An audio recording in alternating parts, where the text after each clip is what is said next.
Bismillahirrahmanirrahim. Elhamdülillahi Rabbil alemin. Ve salatu ve selamu ala eşrafil mursalin Muhammed ve ala alihi ve sahbihi ecmain.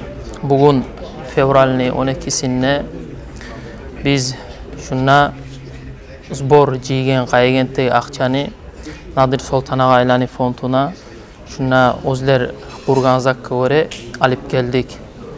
Allah razı olsun özlege şulay yaxşı işlege bizin çakırgan, dağı şulay yaxşılıkla kurşalgan, özlege Allahu Teala razı olsun.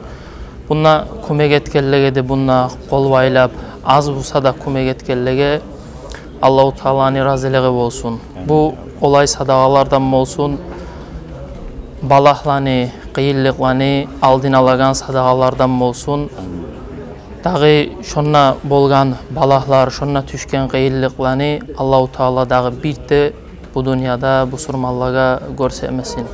Allah razı olsun sizge de. Sizge de Allah razı olsun ya Allah. Etken sadaqalarınızı Allah kabul etsin. Dağı bu surmallaga tügül bir de şu insanlaga Allahu Teala sinemasın şuley qiyinliqlarımla, şuley tergevle sınavlarımla. İnşallah şu sadaqalar sebepli qaygen cemaatinde ve başka Müslüman ümmetini de Allah şuley sınavlardan, şundan beterinden Allah saklasın ya Allah. Etken sadaqalarınızı min daraja etip Allah qaytarsın, qaytarmada qaytarar. Peygamber Aleyhisselatü Vesselam aytkanга göre sadaqa kemitmaydır adamın malin. Ay bir manat sadaqa etse şunu 10 kere qabat etip Allahu Teala özler oylaşmaygan yerden qaytarmada qaytara. İnşallah siz etken sadaqa birinci sizge, ikinci ölüleringizge, üçüncü onlarga halek bolgan adamlarga bir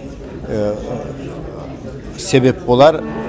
Az zatmısa da şolagani süyündürmege. Allah olanı süyündürgen neyimik sizinle barda bu surman ümmetinde süyündürsün. Vesselamu aleyküm ve rahmetullah. Bir daha sizge barakallah etken işinizge.